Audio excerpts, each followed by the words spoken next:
सभी को good afternoon.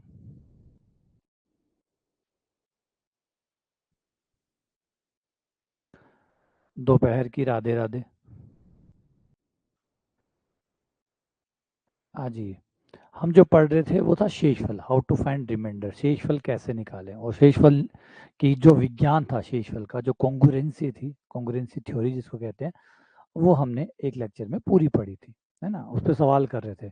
सवाल करते करते मैंने आपसे कहा था कि एक हिस्सा पूरा हो गया है, दूसरा हिस्सा जो है वो थ्योरम पे होगा। अब परमे से जुड़े हुए सवाल करेंगे। कुछ परमे हैं जो बहुत मददगार है, काफ़ी प्रभावी है क्षेत्र रिमाइंडर निकालने के लिए, शेषफल निकालने के लिए, जिसमें से 4 थ्योरम जो है वो बड़ी खास है। 4 थ्योरम के नाम आते हैं, ठीक है। और इक्की दुक्की थ्योरम ज़्यादातर काम तो एक दो ही आती है। एक तो है फर्मेट थ्योरम, एक है विल्सन थ्योरम, एक है आयलर थ्योरम, और एक है चाइनीज रिमाइंडर थ्योरम। 4 थ्योरम जो है वो आज हम उसके स्टेटमेंट उसको समझने वाले हैं। तो पहले ज्वाइन कर लीजिए आप।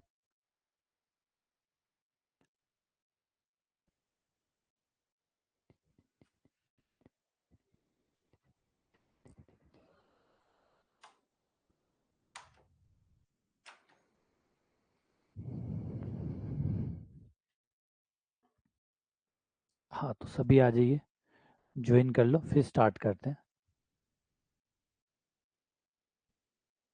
ठीक है। आ जाओ। तो जो हमने पढ़ा है अभी, पहले एक बार उसको देख लो। हमने पढ़ा था कि कॉन्ग्रुएंसी क्या होती है, मोड का जो विज्ञान है वो क्या होता है लास्ट लेक्चर में। मोड के विज्ञान से हम आगे बढ़े। आगे बढ़ के हमने उसको शेषफल के साथ कनेक्ट किया, इसके रिमाइंडर के साथ इसका क्या रिलेशन होता है, फिर उसमें क्या क्या गुणधर्म है शेषफल वाले विज्ञान में, और फिर अलग अलग संख्याओं के हमने शेषफल निकाले, ठीक है। तो ये हमारे लास्ट क्लास तक का काम हुआ था, ठीक है। अब हम कुछ थ्योरम पढ़ने वाले हैं, कुछ इंपॉर्टेंट थ्योरम पढ़ने वाले हैं जो शेषफल से जुड़ी हुई है, रिमाइंडर से जुड़ी हुई है। बड़ी खासम खास थ्योरम है, जिसमें से जो थ्योरम है पहले उनकी बात कर लें। 4 थ्योरम है।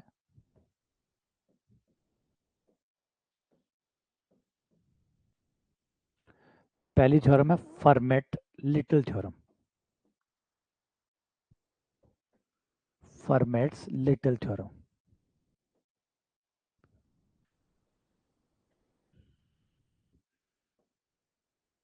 Number 1 formats little theorem. फिर आती है आयलर थ्योरम। आयलर की बहुत थ्योरम है, तो इसलिए खाली आयलर थ्योरम बोलोगे तो कंफ्यूज हो जाओगे।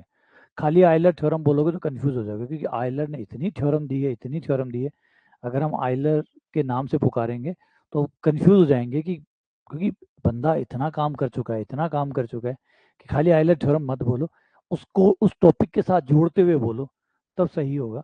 तो हम इसको कह देते हैं आयलर रिमाइंडर थ्योरम।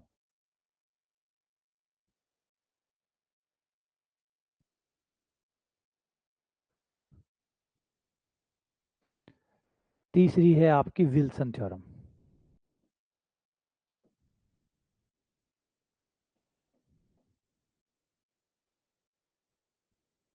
और चौथी है चाइनीज रिमाइंडर थ्योरम।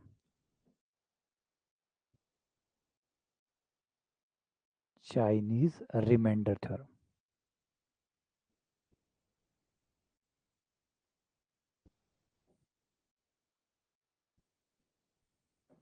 ये 3 थ्योरम तो इफेक्टिव है। 3 में से भी अगर मैं कहूँ सिर्फ 2 ही थ्योरम अपने काम आनी है, बाकी 2 थ्योरम जो है वो नए के बराबर है, कोई यूज ही नहीं, बस स्टेटमेंट पढ़ लो काफी है। एक तो थ्योरम है हमारी फर्मेट थ्योरम जो हमारे काम की है, एक थ्योरम है विल्सन थ्योरम जो हमारे काम की है। बस ये 2 ही उपयोगी थ्योरम है, बाकी आयलर थ्योरम है वो फिलहाल इसका कोई एप्लीकेशन हमारे पास अभी आयलर रिमाइंडर थ्योरम का नहीं, सिर्फ स्टेटमेंट है, और ये तब आपके काम आती है जब आप ग्रुप थ्योरी करते हैं। आयलर रिमाइंडर थ्योरम, और दूसरी है चाइनीज रिमाइंडर थ्योरम। ये आपके तब काम आती है जब आप ग्रुप थ्योरी पढ़ते हैं। जब आप ग्रुप थ्योरी पढ़ते हैं और ग्रुप थ्योरी के अंदर कॉन्ग्रुएंसी को पढ़ते हैं, ग्रुप थ्योरी के अंदर जब आप कॉन्ग्रुएंसी को पढ़ते हैं, तब ये टॉपिक, ये थ्योरम 2 जो है वो काम आती है। स्टेटमेंट बता दूंगा।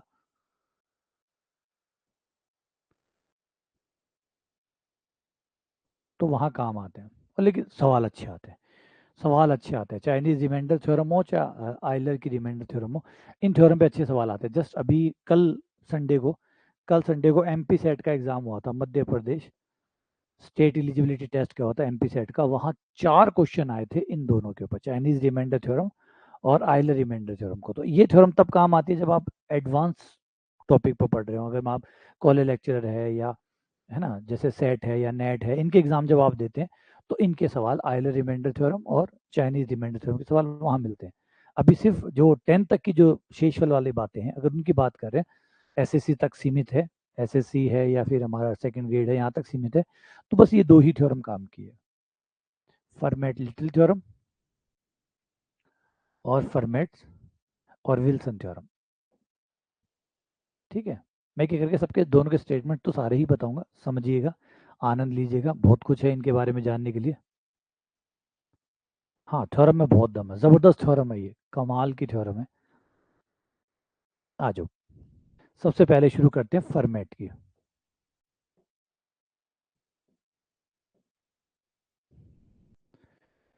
तो फर्मेट लिटिल थ्योरम,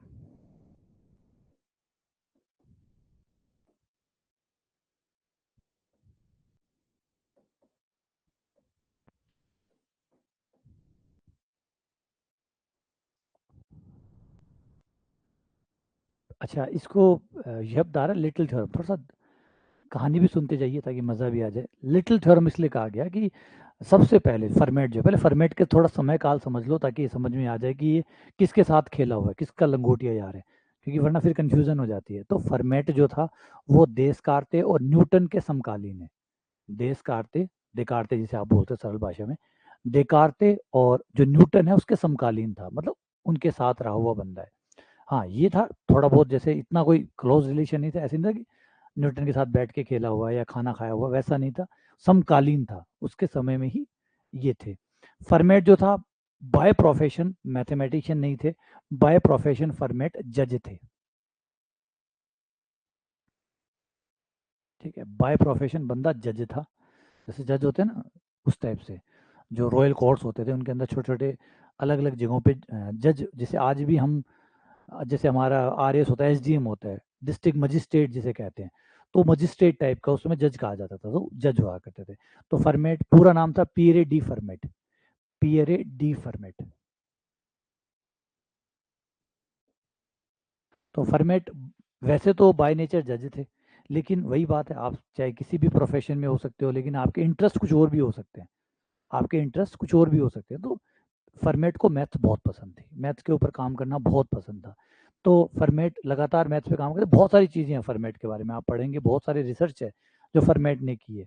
फर्मेट ने एक रिसर्च में ये भी किया जिसको हम लिटिल थ्योरम कहते हैं। फर्मेट ने एक लेटर लिखा, लगभग लगभग शायद समय रहा था 1640 के आसपास, अब आप देख सकते हैं ये समय ही न्यूटन का समय भी था। 1640 में अपना एक दोस्त था, ये फ्रांस से आते थे, ये फ्रेंच मैथमेटिशियन थे, तो ये फ्रांस से आते थे। तो 1640 में इन्होंने एक लेटर लिखा अपने दोस्त एफ डी बेसी को, एफ डी बेसी को एक लेटर लिखा, उस लेटर में कहा कि मैंने पाया है, उन्होंने ऐसे लिखा कि मैंने पाया है कि अगर कोई नंबर p एक अभाज्य संख्या हो, p एक प्राइम नंबर हो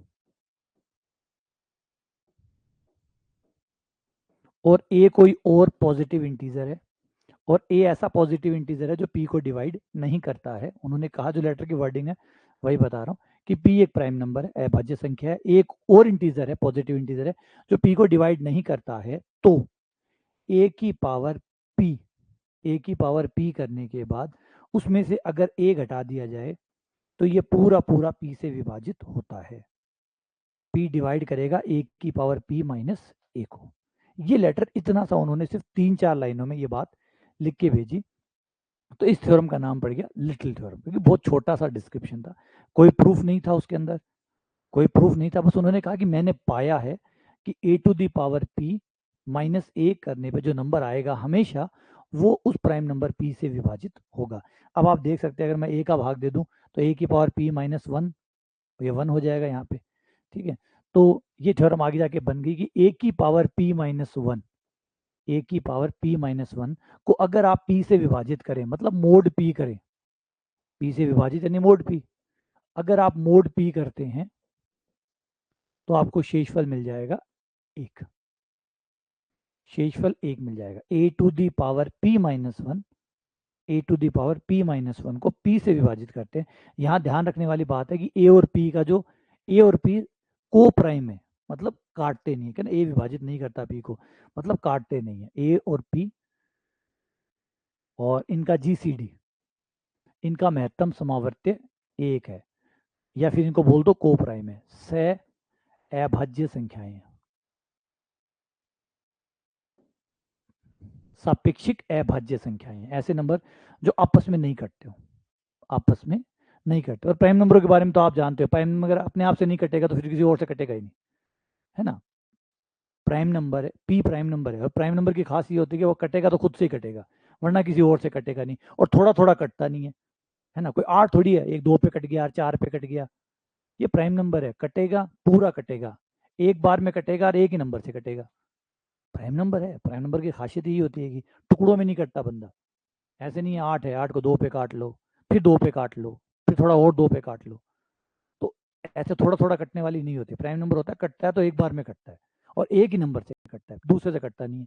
जैसे 5 है, 7 है, 11 है, 13 है, 17 है, कटेगा तो एक ही नंबर से कटेगा, खुद से, और किसी से कटेगा नहीं, तो थोड़ा थोड़ा टकरा कटे।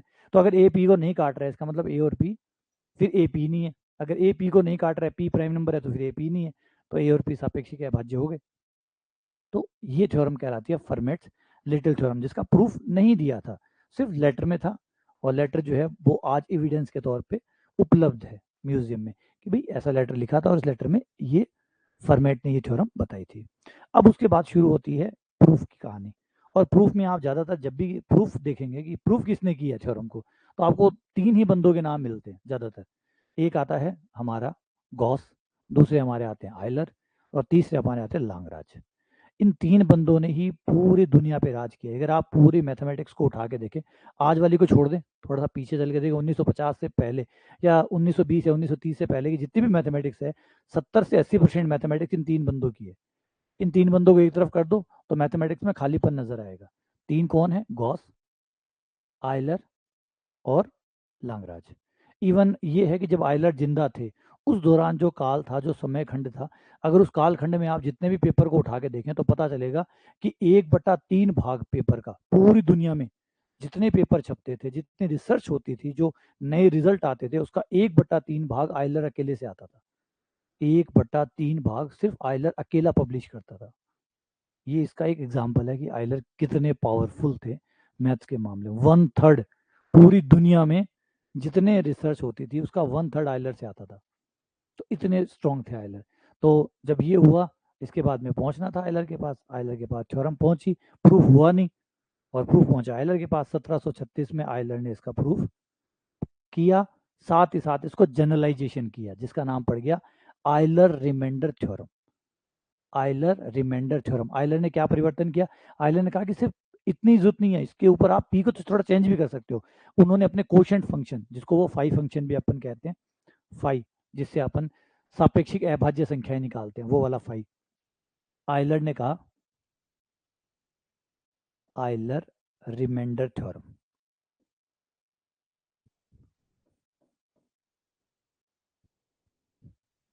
Euler remainder theorem, a to the power phi m, phi m जो फाई फंक्शन है उससे मान निकाल लो। एम का फाई क्या करता है? फाई आपको बताता है कि एम से पहले पहले कितनी नंबर है जो एम के सापेक्ष अभाज्य है। एम के सापेक्ष जो अभाज्य नंबर है उनकी संख्या बताता है। फाई क्या है? फाई वो फंक्शन है जो आपको बताता है कि एम के सापेक्षिक अभाज्य संख्याएं एम से पहले पहले कितनी है। याद है फाई वाला? नहीं याद है तो भी दोबारा याद दिला दूंगा।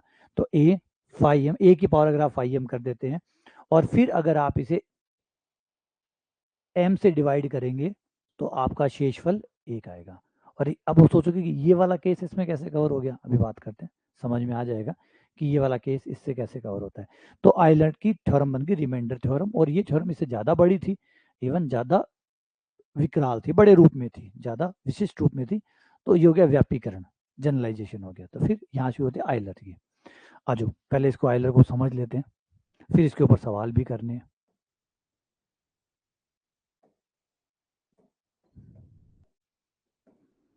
देखो पहले फाई को समझ लो कि फाई क्या है। वैसे तो एक बार हम चर्चा कर चुके हैं, नहीं है तो दोबारा भी समझ लो। इसे आइलर फाई फंक्शन या टोशेंट फंक्शन कहते हैं। आइलर फाई या टोशेंट फंक्शन,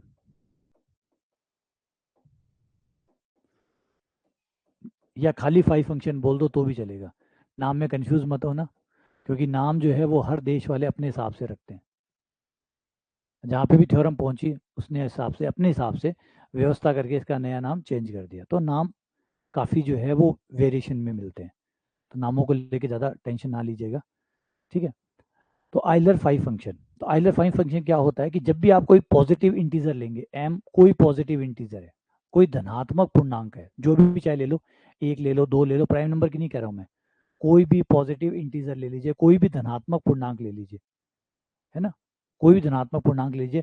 उस धनात्मक पूर्णांक से पहले पहले कितनी संख्याएं ऐसी है, उस धनात्मक पूर्णांक से पहले पहले कितनी संख्याएं ऐसी है जो m के सापेक्ष अभाज्य है। सापेक्षिक अभाज्य मतलब जो m से किसी हाल में भी नहीं कटेगी, थोड़ा बहुत भी नहीं कटेगी, हल्का फुल्का भी नहीं कटेगी, उन सारी संख्याओं को ये फाई फंक्शन हमें बताता है कि वो कितनी है। तो फाई हमें उन संख्याओं का मान देता है जो m के सापेक्ष अभाज्य है, m से छोटी है, m से छोटी है और m के सापेक्ष अभाज्य है। एग्जाम्पल ले लेते हैं, सपोज कीजिए 12 है, जैसे 12 है, तो हम ये देखना चाहते हैं कि कितनी संख्याएं 12 से छोटी है जो 12 के सापेक्ष अभाज्य है, मतलब 12 से बिल्कुल भी नहीं कटेगी, हल्की फुल्की भी नहीं कटेगी, थोड़ी बहुत भी नहीं कटेगी, ठीक है। तो पहले तो टोटल संख्याएं लिख लो। टोटल संख्याएं होगी 1, 2, 3, 4, 5, 6, 7, 8, 9, 10 और 11। 12 तो होगा नहीं, 12 से कम कम लिखनी है, सारी लिख ली। अब देखो कौन सी संख्या इससे अभाज्य है, अभाज्य मतलब बिल्कुल भी ना कटे, हल्की फुल्की भी ना कटे। तो सबसे पहले आ जाता है 1, 1 बिल्कुल भी नहीं कटेगा। 1 और 12 कटेंगे, नहीं कटेंगे, बिल्कुल नहीं कटेंगे। 2 कटेगा, हटा दो। 3 कटेगा, 3 और 12 3 पे कटेंगे। 4 और 12 2 पे कटेंगे। 5 और 12 नहीं कटेंगे। 6 और 12 भी कटेंगे, 2 पे कटते हैं, 3 पे भी कटते हैं। 7 और 12 नहीं कटते। 8 और 12 कटते हैं। 9 और 12 कटते हैं। 10 और 12 कटते हैं। 11 और 12 नहीं कटते। तो कौन कौन सी संख्याएं हैं जो 12 के सापेक्ष पूर्णतः अभाज्य, मतलब थोड़ी बहुत भी नहीं कटेगी, सिवाय 1 के अलावा किसी और से नहीं पड़ेगी। सरल भाषा में बोलूं तो हम क्या ढूंढ रहे हैं, हम वो ढूंढ रहे हैं जिनका महत्तम 12 से छोटी वह संख्याएं जिसका 12 के साथ महत्तम समावर्त्य 1 आता हो, मतलब सिर्फ 1 पे दोनों कटेगी, उसके अलावा किसी और पहाड़े पे नहीं कटेंगी। तो ऐसी कितनी संख्याएं हुई, 1, 2, 3 और 4। तो आप कह सकते हैं कि फाई 12, 12 के सापेक्ष 12 से छोटी अभाज्य संख्याओं की संख्या गिनती में कितनी है, 4 है। 4 संख्याएं ऐसी है। तो फाई आपको किन संख्याओं का मान देता है, फाई आपको बताता है किसी नंबर के सापेक्ष उससे पहले कितनी संख्याएं ऐसी है जो उस नंबर के सापेक्ष अभाज्य, मतलब उससे नहीं कटेगी। ये हो गया, ठीक है। अब क्वेश्चन ये बनता है कि भाई यहाँ फाई एम लिखा हुआ है, यहाँ पी की पावर माइनस एम लिखा हुआ है, तो ये दोनों एक कैसे हुई, ये एक कैसे हुई। जब भी आप किसी प्राइम नंबर पे जाएंगे, हाँ एक इंक्लूड होगा, एक शामिल होगा, क्योंकि 1 और 12 एक के अलावा नहीं कटते। 1 और 12 एक के अलावा नहीं कटते, तो एक शामिल होगा, ठीक है। अब किसी अभाज्य संख्या को लेकर देखो, उसके लिए मान निकालते हैं। मान लीजिए जैसे 7 ले लिया, 7 ले लिया, 7 से छोटी सारी संख्याएं लिखो, 7 से छोटी। अच्छा, मैंने कहा ना थोड़ा सा, मैंने पूरा भाग देने में ये नहीं, 12/8 पूरा कटे, पूरा कटना नहीं, 2 के पाड़े भी कट गया तो कट गया, थोड़ा भी कट गया, थोड़ा थोड़ा 2 2 पे कट गया, 3 3 पे कट गया, सिवाय 1 के अलावा दोबारा नहीं कटने चाहिए, सिवाय 1 के अलावा नहीं कटने चाहिए। ये देखो, ये रहा 8, 8 और 12 2 पे कटते हैं। 9 और 12 3 पे कटते हैं। 10 और 12 2 पे कटते हैं। तो कट रहे हैं ना, मतलब वो काउंट नहीं होंगे, कट रहे हैं। जैसे मैंने वर्ड लिखा था जीसीडी, जीसीडी जिनका महत्तम समावर्त्य, आपको सिर्फ वही नंबर लेने हैं जिनका एम के साथ महत्तम समावर्त्य 1 आता हो। महत्तम समावर्त्य 1 आता हो, यानी यू बोलो कि जिनके गुणनखंडों में एक कॉमन आता हो, उसके अलावा कुछ कॉमन नहीं आए। जबकि 12 में और 8 के गुणनखंडों में 2 कॉमन आएगा, ठीक है ना, दो महत्तम समावर्त्य 2 आएगा। तो जिनका महत्तम समावर्त्य 1 है वही नंबर लेने हैं। अब देखो मैथ्स में मैं 2-3 भाषा में बोलूँगा, ज़्यादा कन्फ्यूज़न आ जाएगी। समझो बात को, चीज़ें सारी एक ही है, चीज़ें सारी एक ही है, बोलने का तरीका अलग-अलग है। अब मैं कह रहा हूँ कि थोड़ा बहुत भी नहीं कटना चाहिए। मैं कोई ये नहीं कह रहा हूँ कि 12 में 8 का पूरा भाग जाना चाहिए। पूरा भाग तो किसी नंबर में अपने आप का ही जाता है, ठीक है ना? उससे पहले अगर किसी नंबर से छोटे नंबरों की बात कर रहे हैं, तो फिर एक तो 1 का जाएगा और एक अपना जाएगा। अपना तो हम ले नहीं सकते क्योंकि इससे छोटा ले रहे हैं, तो सिर्फ़ 1 ही बचेगा फिर। फिर तो फाई का मान हमेशा 1 ही आता रहेगा। अगर ये परिभाषा फाई की होती, पूरे-पूरे कटने की बात नहीं कही है। रिपीट कर दूँ, मैंने नहीं कहा कि पूरा-पूरा कटना चाहिए। मैंने कहा कि सिवाय 1 के अलावा, 1 के पहाड़े के अलावा दोबारा किसी और नंबर पे नहीं कटने चाहिए। तो ये 2 पे कट रहे हैं। या और सरल महत्तम समवर्ती ले लो, 2 नंबर लो, यहाँ से एक नंबर उठाओ, एक 12 उठाओ, इनका महत्तम समवर्ती निकालो। अगर महत्तम समवर्ती 1 आता है तब तो सही है, 1 से ज़्यादा आता है तो गलत है, वो नहीं लेना। ठीक है? अच्छा, प्राइम नंबर के साथ क्या खास बात है, अगर पी 7 है तो 7 से पहले पहले कौन से नंबर है वो लिख लो। 1 है, 2 है, 3 है, 4 है, 5 है और 6 है। ठीक है? और मैंने अभी बताया था कि प्राइम नंबर 1 पे कटते हैं और 7 पे कटते हैं, इसके अलावा किसी से थोड़े बहुत भी नहीं कटते। तो 1 भी सही है, 1 और 7 का महत्तम समावर्त्य 1 है, 2 और 7 का महत्तम समावर्त्य 1 है, 3 और 7 का, 4 और 7 का, 5 और 7 का, 6 और 7 का, सारे नंबर सही है, सबके सब सही है। तो फाई 7 का मान कितना आया?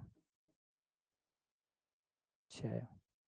तो आप समझो ये बात कि जब भी आप अभाज्य संख्या रखोगे, आपका फाई का मान, जब भी आप अभाज्य संख्या, अगर पी अभाज्य संख्या है तो आपका आंसर हमेशा p-1 आएगा। और p-1 क्यों आएगा? क्योंकि p अगर 7 है तो 7 तो आप ले नहीं सकते, 1 से लेकर 6 तक लोगे, 1 से लेकर 6 तक सब आ जाएंगे, क्योंकि p प्राइम नंबर है। प्राइम नंबर अपने अलावा किसी और से कटता नहीं है, थोड़ा बहुत भी नहीं कटता, तो 1 से लेकर 6 तक सारे आ जाएंगे। तो ऐसे ही p अगर 13 होता तो 1 से 12 तक सब आ जाते, p 17 होता तो 1 से लेकर 16 तक सब आ जाते। तो ये जो हमारा आयलर का फाइव फंक्शन है, ये प्राइम नंबर पे p-1 आंसर देता है। इसलिए जब भी आपका m प्राइम होगा, जब भी आपका m प्राइम होगा तो ये फर्मेट वाली थ्योरम बन जाएगी, यानी आयलर वाली थ्योरम उससे बड़ी थ्योरम है। अगर m प्राइम नहीं है, देखो उसने कहा था प्राइम ही होना चाहिए, ये तो बिना प्राइम के भी काम करती है, वो सिर्फ प्राइम पे काम करती है, ये तो बिना प्राइम के भी काम करती है, प्राइम ना हो तो भी चलेगी। ठीक है ना? जब m प्राइम होगा तो ये वाली थ्योरम यही बन जाएगी, और जब प्राइम नहीं होगा ये तो तब भी काम करेगी, ये तो खाली अभाज्य पे ही काम करेगी, ये तो बिना अभाज्य के भी काम करेगी। तो ये है आयलर की रिमाइंडर थ्योरम। तो फर्मेट्स लिटिल थ्योरम को आगे बढ़ाया आयलर ने, जिसको आयलर रिमाइंडर थ्योरम के नाम से ये थ्योरम बन गई। अब आ जाते हैं क्वेश्चन कैसे होते हैं, इससे सवाल कैसे किए जाते हैं।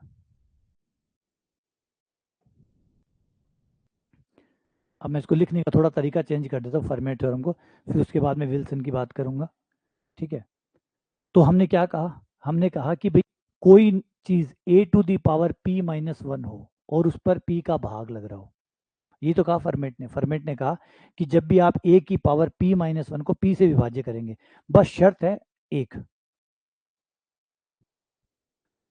वैसे दो शर्त है। नंबर एक, p अभाज्य होना चाहिए, ये जरूर चेक कर लेना, p अभाज्य हो। नंबर दो, a और p का महत्तम समावर्त्य 1 आना चाहिए। ए और पी का ब्रैकेट ए पी महत्तम समावर्त्य को दर्शाता है, ए और पी का महत्तम समावर्त्य या जीसीडी या एचसीएफ, ए और पी किसी भी पहाड़े पर कटने नहीं चाहिए, किसी भी पहाड़े पर कटने नहीं चाहिए सिवाय 1 के। ये दो बातें अगर सत्य है, दो बातों के सब्जेक्ट टू द कंडीशन, पढ़ते हैं ना आप, जब कभी आप कोई भी पॉलिसी खरीदते हैं और खरीदते हैं तो उसमें नीचे एक लाइन लिखी है सब्जेक्ट टू कंडीशन, यानी आप जो पॉलिसी आपको मिल रही है वो इन शर्तों के अंतर्गत मिल रही है। अगर शर्तें वॉयलेट होगी, आपने किसी शर्त को तोड़ दिया तो ये टर्मिनेट हो जाएगी पॉलिसी। तो सेम वही है, ये जो मैं भी कह रहा हूँ ये इन शर्तों के अंतर्गत होगा, तो आपका आंसर एक आएगा, आपका शेषफल एक आएगा, ए टू दी पावर p-1 बटे p अब एक। क्लियर है? आ गया समझ में? ठीक है। अब इसका एग्जाम्पल देखो, इस पे सवाल होते कैसे हैं।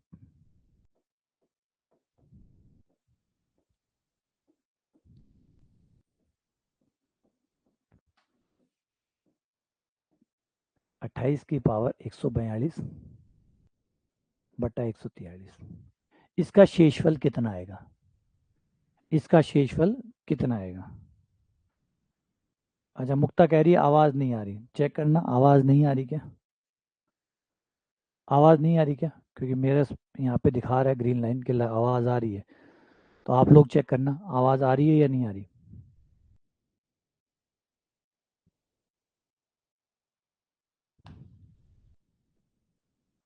आ रही है, ठीक है, ठीक है। चलो देखो, इस पे थ्योरम लगाने से पहले जो मैंने कहा था, दो रिक्वायरमेंट जो है वो आपको क्रॉस चेक कर लेनी है, किस पे काम कर रही है नहीं कर रही है। तो नीचे वाले नंबर को देखो, क्या ये एक अभाज्य है? क्या ये अभाज्य है? जवाब है हाँ, 143 अभाज्य होता है। एक बात। नंबर दो, सेकंड नंबर, ए और पी क्या किसी पहाड़े पे कटते हैं? 28 और 143 किसी भी नंबर पे कटते हैं? जवाब है नहीं कटते। 28 और 143 नहीं कटते, क्योंकि 143 अभाज्य संख्या है, कटेगा तो अपने आप पे ही कटेगा, कटेगा तो अपने आप ही कटेगा, और उसे कौन काट सकता है? अभाज्य संख्या। एक बार तो मैं अभाज्य बोल रहा हूँ, फिर कह रहा हूँ थोड़ा सा कट जाएगा, अरे थोड़ा सा कैसे कट जाएगा? फिर अभाज्य नंबर अगर थोड़ा सा कट जाएगा तो ना के कट जाएगी उनकी। अभाज्य संख्या दुनिया पे राज कर रही है, राज करने का कारण यही है कि ये किसी और नंबरों से कटते ही नहीं है।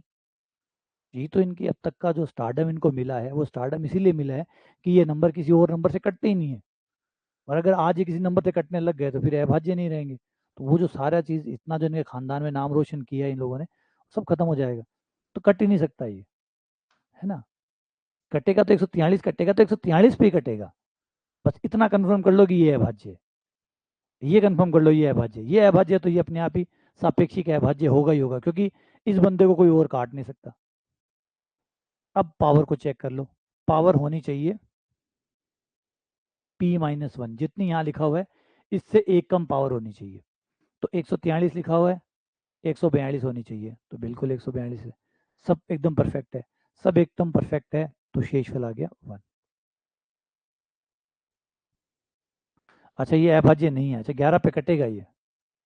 अच्छा अच्छा ठीक है, 11 पे कटेगा भैया, 11 पे कटेगा तो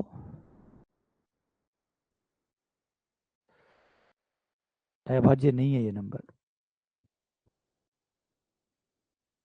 100, हाँ 11 से कटता है भाई, अभाज्य है ही नहीं है फिर तो, तब तो ये शेषफल लागू भी नहीं होगा। हाँ, अभाज्य नहीं है तो फिर नहीं, नहीं है तो नहीं। तो अभाज्य कौन सा है? 141, 141 चेक कर लो। अब 141 कटता है किसी पे? कटता है, 141 भी कटता है, 141 भी कटता है।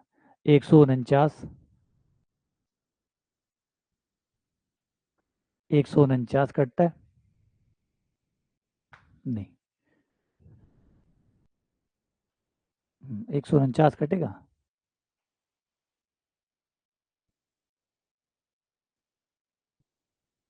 149 तो शायद नहीं कटना चाहिए, है ना? 12 नहीं, 149 नहीं कटेगा, ये अभाज्य है। अभाज्य है इसका मतलब शेषफल एक आएगा, क्योंकि यहाँ पे 149 है जो कि प्राइम नंबर है, पावर P-1 है, सापेक्षिक अभाज्य ये हैं, तो शेषफल आ गया एक। ठीक है, ये है फर्मेट लिटिल थ्योरम।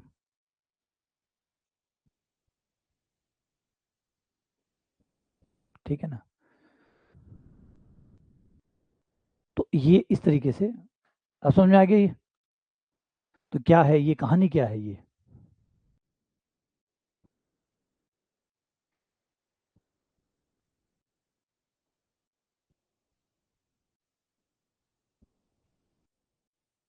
तो अब वापस आ जाओ, तो जिसकी हम बात कर रहे थे, आइलर लिटिल, इसकी फर्मेट लिटिल थ्योरम की, तो जो आइलर रिमाइंडर थ्योरम है ये काम नहीं आती, क्योंकि ये एडवांस लेवल पे काम आएगी जब आप कॉलेज लेक्चर का एग्जाम देंगे, तो वहाँ का खेल है ये। अभी तो फिलहाल सिर्फ हम यहाँ तक सीमित हो रहे हैं, A⁻P-1, और शेषफल मोड पी या पी अभाज्य संख्या, ए और पी सापेक्षिक अभाज्य है, तो शेषफल आपका एक आएगा। कहने का मतलब है A⁻P-1 को पी से विभाजित करोगे तो शेषफल आपका एक आ जाएगा। ये अब इसके ऊपर काफ़ी सारे सवाल है, भांति भांति के, वो सारे हम इस पर करेंगे। अब यहाँ पे थोड़ा सा एक जिक्र और कर लेते हैं, इतना पढ़ ही रहे हैं तो एक और देख लेते हैं। ये जो फॉर्मेट थे, या जब आप उस समय की बात करें, क्योंकि ये युग अलग था, उस युग में इतने जो आप प्रूफ है, प्रूफ के ऊपर इतना ज़्यादा फोकस नहीं करते थे। कोई चीज़ मिल गई बस ठीक है वो हो गया। फॉर्मेट के साथ भी कुछ ऐसी प्रॉब्लम थी। फॉर्मेट अच्छे थे, मैथ्स में बहुत अच्छे थे, जीनियस थे इस मामले में। इन्होंने हमेशा क्या करते हैं कि कई बार जो रिजल्ट मिल गया और खुद से ही प्रूफ कर लिया कि हाँ ऐसे ऐसे हो जाएगा, ऐसे कर दूंगा, ऐसे मान रख दूंगा, ऐसे प्रूफ हो जाएगा, और फिर अपनी नोटबुक में लिख के छोड़ देते थे। या कोई अच्छा लगा तो लिख के अपने पत्राचार से अपने दोस्त को, या जो कमेटी होती थी किसी को, रिसर्च कमेटी होती थी, या जो लोग होते थे उनको भेज देते थे कि भाई मैंने ये पाया है। बस इस तरीके से थोड़ा साझा करते थे, मतलब जो नॉलेज था उसको शेयर करते थे, जैसे आज भी करते हैं हम व्हाट्सएप पे या टेलीग्राम पे भी क्या करते हैं, कोई चीज़ हमें अच्छी मिलती है हम हमारे दोस्तों को बांट देते हैं। तो यही करते हैं ना, तो पहले भी था, पहले बस वो शेयर वाला बटन नहीं हुआ करता था, पहले वो कागज हुआ करता था, कागज पे लिखते, चिट्ठी बनाते, बंद करके भेज देते कि देख मैंने ये ढूंढा है। तो ये इस तरीके से शेयर होता था, तो कागज जो थे वो बच जाते थे, कई बार वो बच जाते थे जिससे हमें पता चलता था कि ये की है, या कई बार नोटबुक में लिख के छोड़ दिया। फॉर्मेट जो थे उन्होंने दो चीज़ें ऐसी की, और भी बहुत सारी चीज़ें थी, उसमें से दो चीज़ें ऐसी थी जो बड़ी फेमस हुई। एक तो उन्होंने जो लेटर लिखा वो फेमस हो गया, पियरे डी फॉर्मेट। मजाक मजाक में बंदे ने एक गड़बड़ काम कर दिया। पहला मजाक तो ठीक था, चला गया, जो लिटिल थ्योरम के नाम से जिसको आप जानते हैं, वो तो आयलर ने निपटा दिया। आयलर तक पहुंच गई, और आयलर के पास पहुंचने के बाद तो फिर आना ही था। तो आयलर के पास पहुंची, पहुंचते आयलर ने प्रूफ निकाल दिया। लेकिन एक थ्योरम, ये तो लेटर में थी तो इस वजह से ये पब्लिक हो गई और पहुंच गई। एक थ्योरम और थी जिसको फर्मेट की लास्ट थ्योरम कहा जाता है। लास्ट थ्योरम इसलिए कहा जाता है कि ये थ्योरम फर्मेट के मरने तक किसी को नहीं पता थी। फर्मेट ने अपनी जो नोटबुक हुआ करती थी उसमें लिखा हुआ था, उसमें लिख के उसको छोड़ दिया, और कहा कि इसका प्रूफ जो है वो बहुत आसानी से किया जा सकता है। और ये थी कि x की पावर n प्लस y की पावर n बराबर z की पावर n। और उन्होंने लिखा कि ये जो बात है, x की पावर n, y की पावर n, z की पावर n जो है, ये सिर्फ और सिर्फ n का मान 2 से कम है तब तक सत्य है। क्या मैं लिख दूँ, n less than equals to 2 जो है, वहां तक आपको सत्य, आपको एक्स वाई जेड ऐसे तीन पूर्णांक मिल जाएंगे, तीन पूर्णांक एक्स वाई जेड ऐसे मिल जाएंगे जो इसको संतुष्ट कर पाएंगे। लेकिन जैसे ही आप एन का मान 2 से ऊपर चले जाएंगे, सपोज करो एक्स का मान 3 रख दिया आपने, एन का मान 3 रख दिया, एन का मान 3 रखने पर आपको कोई भी एक्स वाई जेड ऐसे नहीं मिलेंगे जो इसको संतुष्ट कर पाएंगे। 3 या 3 से ऊपर, 4, 5 है, सिर्फ 2 तक ही ये सत्य है, 2 से ऊपर ही सत्य नहीं है। तो उन्होंने लिखा कि ये ओबियस बात है, इसको कोई भी आराम से देख के प्रूफ कर सकता है। वो उन्होंने अपने नोटबुक के अंदर इस तरीके से लिख के छोड़ दिया कि आराम से इसको मान रख के सॉल्व किया जा सकता है। बस इतना सा लिख के छोड़ दिया। तो जब वो फॉर्मेट की जो बुक है वो पब्लिक डोमेन में आई, जनता के सामने आई, तो वो थ्योरम आई है, लास्ट थ्योरम। याद रखिए 1650 के आसपास का टाइम था। तो ये जो थ्योरम थी इसको बाद में, क्योंकि उस समय आयलर जो थे, आयलर तक नहीं पहुंची थी, ये बहुत लंबे समय बाद खबर में आई। तो इस थ्योरम के ऊपर काफ़ी लोगों ने काम किया, पता चला कि ये तो बहुत कॉम्प्लिकेटेड है। जिसको फॉर्मेट मजाक समझ के छोड़ के चले गए थे, ये तो बहुत कॉम्प्लिकेटेड है, इसको प्रूफ करने की कोशिश की गई, इसको प्रूफ करने की कोशिश की गई, और इसको प्रूफ नहीं किया जा सका। और लगभग लगभग 1650 के आसपास की ये थ्योरम रही है, लगभग लगभग एग्जैक्ट टाइम तो कोई नहीं बता सकता, 1650 या 1660 के फर्मीट के काल में रही थी। और ये थ्योरम लगातार उलझी रही, लगातार उलझी रही।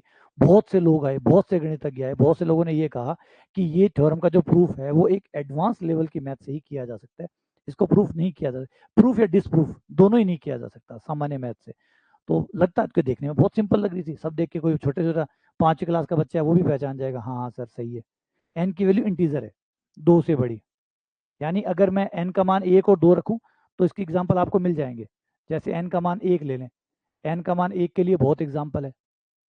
फॉर एग्जाम्पल 1 + 2 = 3, एक्स बराबर 1, वाई बराबर 2, जेड बराबर 3। स्क्वायर के लिए भी आराम से मिल जाएंगे, अगर एन का मान 2 लूँ तो x² + y² = z², तो x बराबर 3, y बराबर 4 और z बराबर 5 मिल गए। लेकिन जैसे ही आप n का मान 2 से ऊपर चलेंगे, यानी 3 पे जाएंगे, 4 पे जाएंगे, तो कोई भी एक्स वाई जेड आपको ऐसा नहीं मिलेगा जो इसको सेटिस्फाई करे।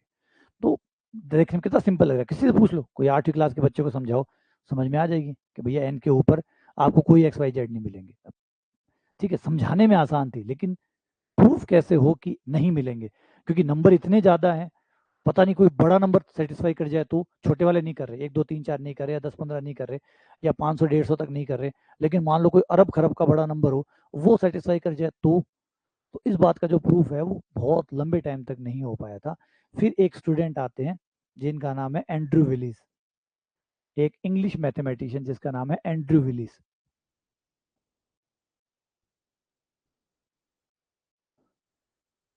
एंड्रयू विलिस जो है वो जब 10वीं क्लास में होते हैं, 9वीं 10वीं में होते हैं, तो अपनी लाइब्रेरी के अंदर जब वो जाते हैं तो उन्हें फर्मेट के लास्ट थ्योरम के बारे में पता चलता है कि थ्योरम है, क्योंकि जैसे मैंने कहा कि छोटे से छोटा बच्चा भी, छोटी क्लास में पढ़ने वाला बच्चा भी इस थ्योरम को आराम से समझ सकता है। और उसके अंदर ये लिखा हुआ था कि इस थ्योरम को आज तक कोई प्रूफ नहीं कर पाया, लगभग लगभग 300 साल हो चुके हैं इस थ्योरम को, और 300 साल तक आज तक कोई इस बात को प्रूफ नहीं कर पाया। तो एंड्रयू विलिस को ये जो थ्योरम थी ये स्पार्किंग लगी, कोई नहीं कर पाया, ये शब्द जो थे बड़े स्पार्किंग लगे, कोई नहीं कर पाया। तो फिर इंटरव्यूज को लगा कि ये शायद मेरे जीवन का एक टर्निंग पॉइंट हो सकता है, इसके लिए ही शायद ईश्वर ने मुझे भेजा है इसको प्रूव करने के लिए। तो एंड्रयू विलिस इसके ऊपर काम करना शुरू कर दिया, और वो लगातार अपनी जो ग्रेजुएशन चल रही थी, क्योंकि मैंने कहा थ्योरम का प्रूफ ऐसा नहीं था कि एक चुटकियों में आप निकाल लो, बहुत एडवांस लेवल का प्रूफ चाहिए था, और प्रूफ और डिसप्रूफ दोनों के लिए बहुत एडवांस हाई लेवल आपको कंसेप्ट क्रिएट करने थे जो मार्केट में नहीं मिलते। ऐसे नहीं दुकान से ले आओगे चिपका दोगे, खुद बनाने पड़ेंगे, नई अलग प्रकार की गणित बनानी पड़ेगी इसको प्रूफ करने या डिस्प्रूव करने के लिए। तो एंड्रयू विलिस ने 1996 के अंदर इसका एक पेपर पब्लिश किया, और उन्होंने कहा कि मैंने इसका सॉल्यूशन ढूंढ लिया, और लगभग कहते हैं कि अपनी पीएचडी वीएचडी इनकी सब हो गई थी, 8 साल तक ये चुपचाप इस थ्योरम के ऊपर काम करते रहे, और 1996 में इन्होंने पब्लिकली एक पेपर पब्लिश किया फॉर्मेट लास्ट थ्योरम के रूप में। तो जो पेपर पब्लिश किया उसको जब स्टडी किया गया, देखा गया, तो उसमें कुछ लूप होल्स थे, कुछ लूप होल थे, तो वो लूप होल जो है वो एंटीविलियस को बताया गया नहीं, या तुम्हारे जो प्रूफ है वो सही नहीं है, उसमें कमियां हैं, फॉल्स है। तो फिर उन्होंने अपने वापस पे काम करना शुरू किया, और लगभग लगभग एंड्रयू विलिस जो थे वो लगभग थक चुके थे, क्योंकि वो जो गलती थी वो पकड़ में नहीं आ रही थी। ये हमारे जीवन में भी होता है, अपनी गलती मजाला कोई पकड़ ले, अपनी गलती मजाला कोई पकड़ ले। तो एंड्रयू विलिस जो है वो एकदम थक से गए थे कि इसका प्रूफ नहीं हो सकता और मुझे छोड़ देना चाहिए, और ये मेरा जो सपना था बचपन का ये खत्म हो गया, नहीं हो सकता। इनके एक स्टूडेंट थे टेलर, उन्होंने अपने स्टूडेंट टेलर को ये बताया कि भाई, फिर उन्होंने ये बात डिस्क्लोज की अपने एक स्टूडेंट के साथ, टेलर के साथ की कि ये ऐसे ऐसे है, और ये लगता है अब ये नहीं होगा, और मुझे अब हार मान लेनी चाहिए, मुझे छोड़ देना चाहिए, ये नहीं होगा। तो टेलर ने कहा कि चलो मैं भी एक बार मेहनत करके देखता हूँ, मुझे भी 1 महीने का टाइम दीजिए। तो टेलर ने भी 1 महीने उसको पढ़ा, देखा, उन्होंने कहा कि ये चीज़ है, तो उन्होंने आके जॉन विलिस को बताई कि ये चीज़ ऐसी है। तो पता नहीं जॉन विलिस ने कहा कि मुझे नहीं पता क्या हुआ, जब मुझे टेलर ने वो चीज़ बताई तो मुझे एक ऐसा अलग सा कंसेप्ट विचार दिमाग में आया जिसने उस लूप होल को हटा दिया, और उन्होंने 4 साल बाद उस पेपर को दोबारा पब्लिश किया, और इस बार वो पेपर पूरे तरीके से सही पाया गया, और जिससे फर्मेट की लास्ट थ्योरम क्योंकि इनके मरने के बाद मिली थी हमें, तो फर्मेट लास्ट थ्योरम का जो प्रूफ है वो हाई फाइनली हो गया। तो ये इनकी हिस्ट्री रही है, एक थ्योरम को जिसको मजाक बना के सिर्फ छोड़ा था फॉर्मेट ने कि ऐसे ऐसे मान रख दोगे, ऐसे ऐसे करेंगे हो जाएगा, वो 350 साल तक अटकी रही। और फॉर्मेट की लास्ट थ्योरम जो प्रूफ एंड्रयू विलिस ने दिया है उसको समझना अब भी लगभग लगभग कुछ ही लोगों के बस की बात है, शायद पूरी दुनिया में 2 ही 3 लोग होंगे, एक एंड्रयू विलिस को छोड़ दीजिए, एक दो को और छोड़ दीजिए जो उसको समझ सकता है, वरना इसके प्रूफ को समझना ही नामुमकिन है हमारे लिए। क्योंकि एंड्रयू विलिस ने जो उसके अंदर जो नए प्रकार का जो मैथ्स यूज़ किया है, नए प्रकार की जो गणित इस्तेमाल की है, वो बहुत ही अव्वल दर्जे की है, या यूँ मानिए कि समय से भी 20-30 साल आगे की गणित जो है इन्होंने उसके लिए रचना की है और बनाई है। तो ये मुश्किल है, बहुत कम लोग हैं जो फॉर्मेट के लिटिल थ्योरम के लास्ट थ्योरम के प्रूफ को समझ पाते हैं। तो समझो, इसलिए 2 थ्योरम बन गए, little theorem and last theorem. और लिटिल थ्योरम तो अब कोई समझ रहा है, लास्ट थ्योरम भी समझ तो सकते हैं, प्रूफ की बात है। तो कई बार आपको बचपन में ऐसे गोल भी मिल जाते हैं, बड़े बड़े, ऐसे बड़े बड़े गोल भी आपको लाइफ में मिल जाते हैं एंड्रयू विलिस की तरह। अब आ जाओ हमारी इन कहानियों के ऊपर, सवालों वाली पे।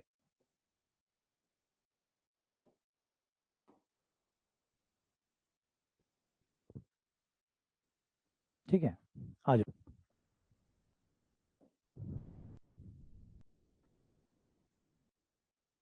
5 की पावर 27/6, 7 की पावर 27/5। अब इसको करते हैं अपन। ये तो नॉर्मली सवाल उसके हैं या नहीं है?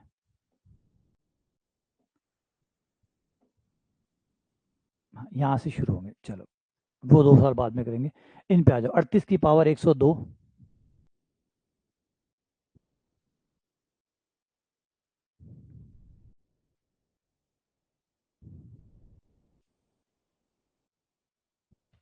38 की पावर 102 बट्टे 103, 64 की पावर 30 बट्टा 31, इसका शेषफल क्या होगा? अब आराम से इसको देखो और देखो कि फर्मेट की जो लिटिल थ्योरम है वो कितनी परफेक्टली इसके ऊपर काम कर रही है। कितना जबरदस्त। 103 जो है, 103 एक प्राइम नंबर है। प्राइम नंबर है, अगर प्राइम नंबर अपने आप से कटेगा तो कटेगा, और किसी से कटना नहीं है। प्राइम नंबर है, अपने आप से कटेगा तो कटेगा, वरना किसी और से कटना नहीं है। तो नो डाउट 38 से कटेगा, किसी हाल में नहीं कटेगा। तो प्राइम नंबर की खास बात ये है, प्राइम नंबर कटेगा तो अपने आप से कटेगा, वरना किसी से नहीं कटेगा। फिर पावर देखो, पावर कितनी है? 102 है, बिल्कुल मैच कर गई, बिल्कुल मैच कर गई। 102 है, 103 टोटल है, पी 103 है, 102 होनी चाहिए, 102 है। तो लिटिल थ्योरम काम कर गई और आंसर आ गया 1। लिटिल थ्योरम काम कर गई और आंसर आ गया 1। फिर उसके बाद में नीचे वाले पे आओ, नीचे वाले पे भी देखो क्या वैसा ही सब कुछ चल रहा है। 31 प्राइम नंबर है, 31 एक प्राइम नंबर है ना। उसके बाद में 30 जो कि p-1 है। 64 और 31 सापेक्षिक अभाज्य है, सब कुछ सही है। p प्राइम है, प्राइम की पावर एक कम ऊपर चढ़ी हुई है।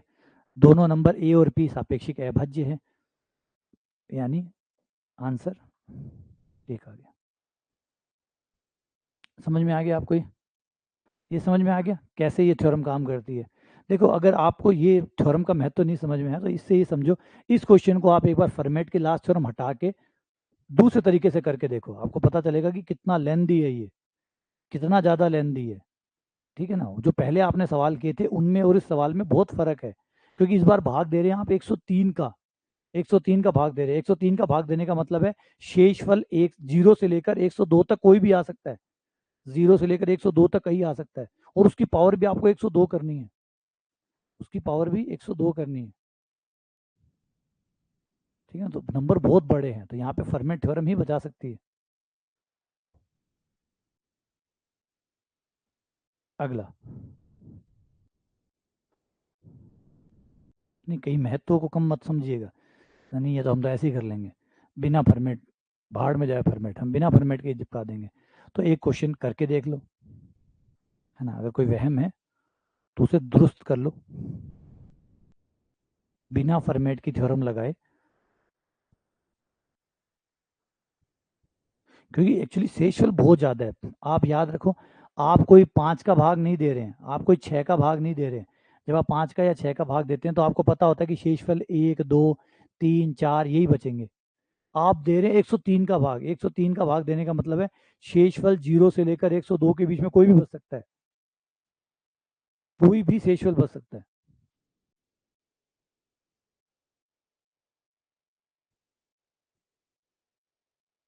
ठीक है ना? चलो कर दो उसको। 187 की पावर 82 बटा 83, तो 83 को पहले चेक कर लो, अभाज्य है, अभाज्य है। पावर एक कम है, पावर एक कम है। ठीक है, सापेक्षिक अभाज्य है, हाँ सापेक्षिक अभाज्य है। सब कुछ तय है, हाँ सब कुछ ठीक है। सब कुछ ठीक है तो शेषफल 1, सब कुछ सही है तो शेषफल 1।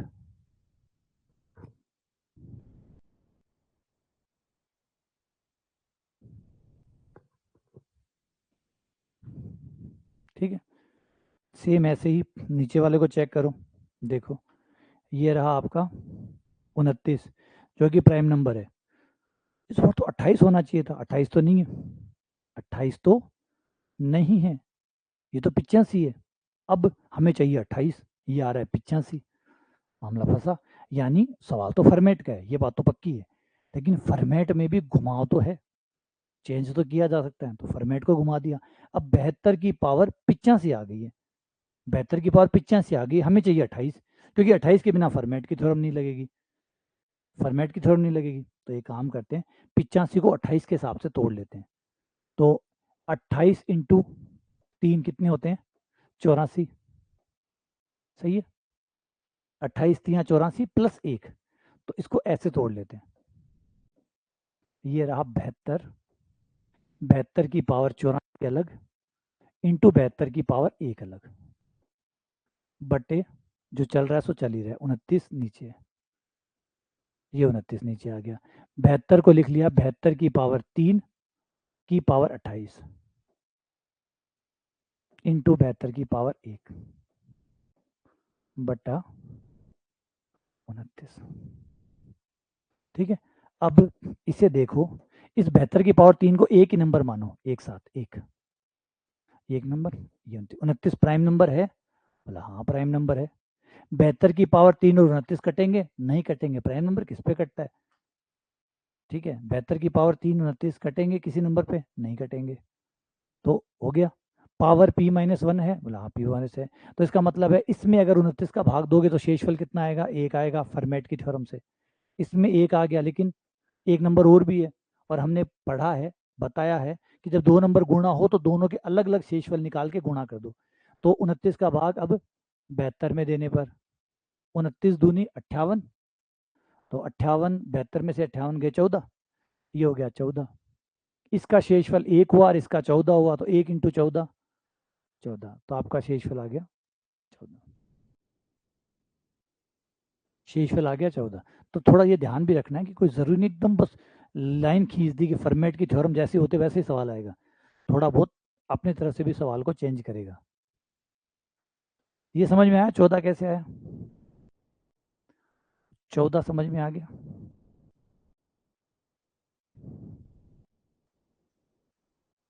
कैसा लगा 14,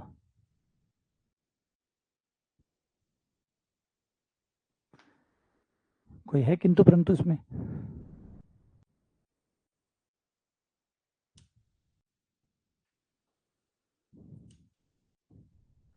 बाकी लोगों को?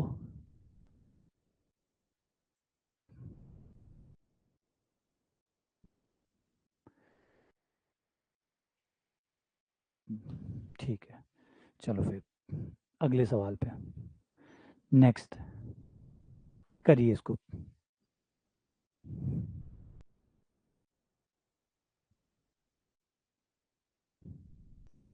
ये पूनम का नहीं है और मुक्ता का नहीं, नहीं का क्या मतलब है, नहीं आया,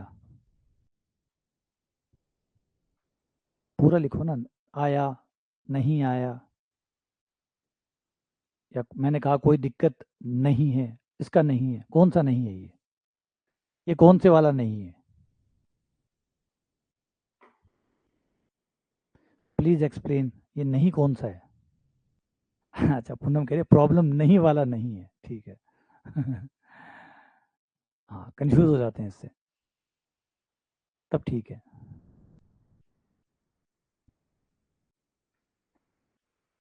इसीलिए कहते हैं वेल डिफाइंड करो, गणित के बच्चे हो, वेल डिफाइंड किया करो चीज़ों को, है ना, सुपरिभाषित शब्द, यही है वेल डिफाइंड, सुपरिभाषित, क्योंकि अगर सुपरिभाषित नहीं हो तो अर्थ का अनर्थ हो जाता है। इसलिए आपने गणित में जब हम फलन बनाते हैं तो शब्द आता है वेल डिफाइंड, और वेल डिफाइंड क्यों शब्द आता है, इसीलिए कि कोई कंफ्यूजन ना हो जाए, क्योंकि जो लिखा हुआ है आगे वही पढ़ेगा, आप तो चिट्ठी के साथ जाओगे नहीं, आप तो कागज के साथ जाओगे नहीं, तो जाएंगे कौन, वो शब्द ही तो जाएंगे जो आपने उस कागज पे लिखे हैं। अगर शब्दों में कोई अर्थ अनर्थ हो रहा है तब तो वो अनर्थ चला जाएगा वहाँ पे, तो इसीलिए ज़रूरी होता है, इसलिए गणित में कहते हैं कि जो चीज़ें लिखें आप वेल डिफाइंड लिखें, वरना मामला गड़बड़ा जाएगा, है ना। अब आप जितनी भी धार्मिक पुस्तकें हैं जो है उनमें क्या मामला गड़बड़ होता है, यही तो होता है, वो लिख के चले गए, अब जो लिख के गया वो तो लिख के चला गया, है ना, जो लिख के गया वो तो लिख के चला गया, अब बाकी लोग जो बैठे हैं वो पढ़े पढ़े इंटरप्रेट करते हैं भांति भांति से, कोई कहता है ये कहना चाहते थे, कोई कह रहा है ये कहना चाहते थे, कोई कह रहा है ये कहना चाहते थे, जिसको जो सूट किया उसने वो रख लिया, कारण क्या, वेल डिफाइंड नहीं करके गए थे।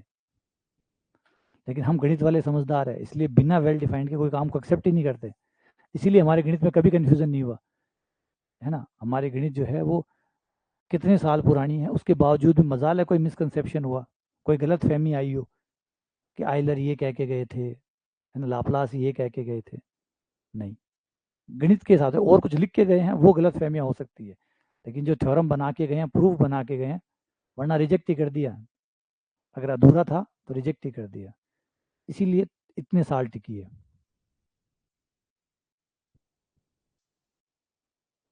है ना, अगर वेल डिफाइंड नहीं होती, गणित के भी 3-4 हो चुके होते, कोई गणित ए बना चुका होता, कोई गणित बी बना चुका होता।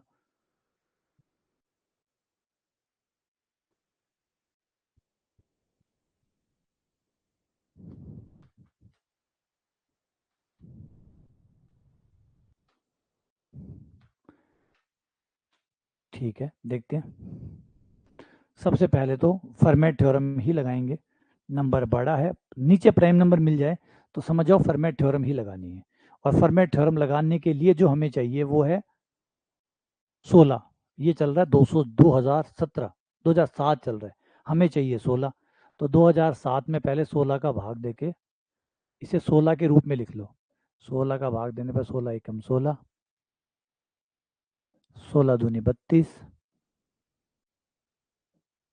8 7, और 16 चौके 64, और 16 पंजे 80। ये लो, यानी ये ऐसे टूटेगा।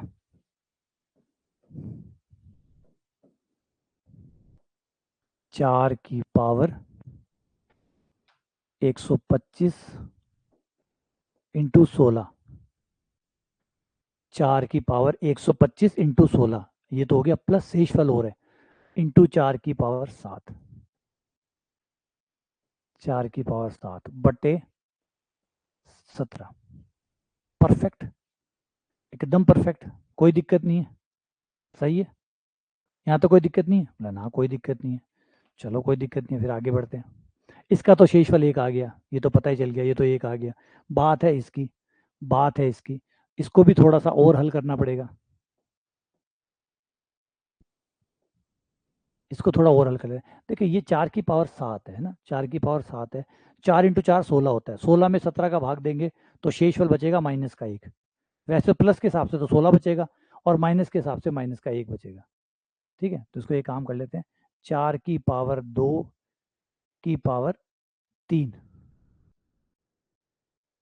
ये लो, इंटू 1 4 अलग कर देते हैं। अब देखो, अब सब कुछ परफेक्ट है, सब कुछ परफेक्ट है, सही है। पहले वाले पे लग जाएगी फर्मेट थ्योरम, इस पे तो लग गई फर्मेट, फर्मेट के हिसाब से इसका शेषफल तो आ गया 1 इंटू 4 की पावर 2 जो कि 16 हो गया, 16 में 17 का भाग लगेगा माइनस 1 आ जाएगा, ये हो गया -1 की पावर 3, इंटू 4 में 17 का भाग दिया, शेषफल 4 ही आ गया, 4 में 17 का लगेगा क्या, 4 ही आ गया।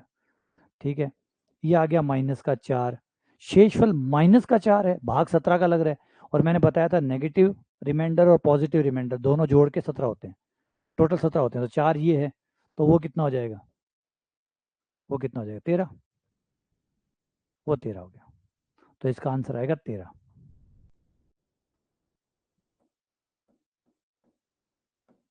13 ही आया क्या?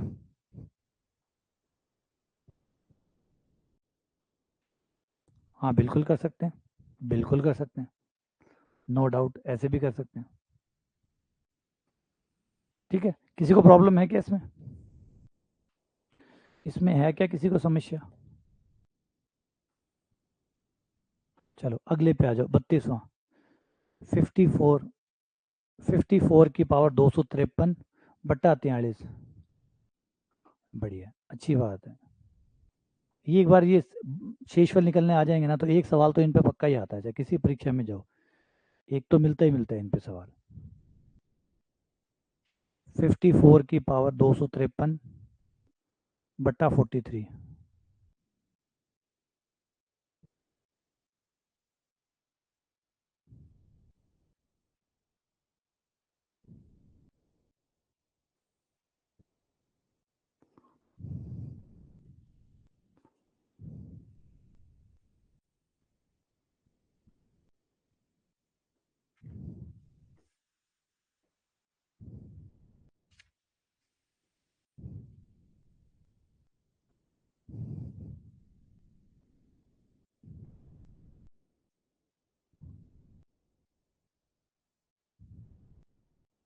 ठीक है, सही है, बस इसमें तो ज़्यादा विज्ञान है ही नहीं, इसमें तो है ही नहीं। 43 है, आपको ऊपर चाहिए 42, नीचे 43 है, ऊपर चाहिए 42।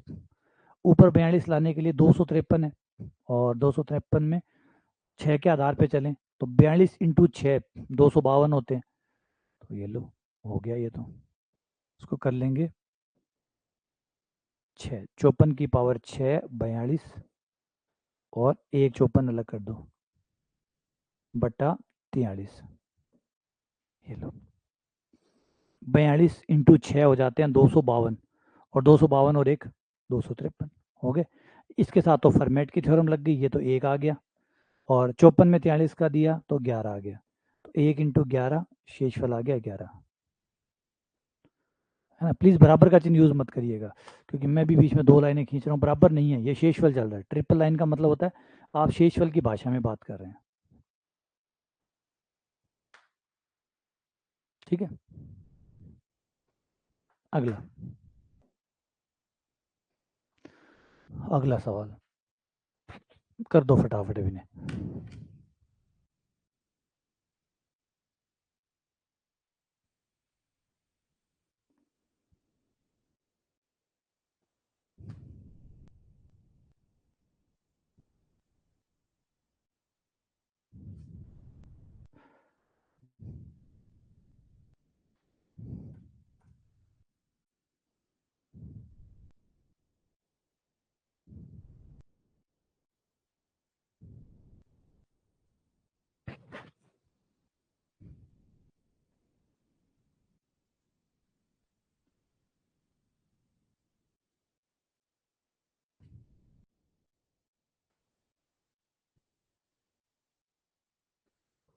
ऊपर वाले 33 क्वेश्चन में है 16 की पावर 512, और नीचे वाले में है 9 की पावर 111। नीचे वाले में है 9 की पावर 111, ऊपर वाले में 33 सवाल में है 16 की पावर 512। 33 सवाल में 16 की पावर 512, 34वें में 9 की पावर 111।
पावर ब्रेक करने का मतलब नीचे से होता है, क्योंकि हम अगर फ्रेमेट थ्योरम लगाते हैं तो फर्मेट थ्योरम के हिसाब से ये 13 पावर है, ये नीचे 13 लग रहा है, हमें ऊपर चाहिए 12 की पावर, हमें चाहिए 12 का पारा, ऊपर पावर चाहिए 12 की। जब तक 12 पावर नहीं आएगी तब तक फर्मेट की थ्योरम लगेगी नहीं, क्योंकि फर्मेट की थ्योरम कह रही है ए की पावर p-1 होना चाहिए, ए की पावर p-1 होना चाहिए। तो ये ए की पावर p-1 नहीं बन रहा है, तो हमें 12 पावर चाहिए, 512 नहीं चाहिए, 12 चाहिए। अब 512 में 12 के कितने टुकड़े निकल सकते हैं, 12 के रूप में उसको कैसे लिख सकते हैं, वो काम कर रहे हैं। 512 में 12 का भाग दिया, 12 के रूप में इसको लिखा, कुछ पूरी कुछ पावर तो 12 के रूप में लिखी गई, लेकिन कुछ एक्स्ट्रा बच रही है उसको अलग कर दिया, यही पावर का सेल है।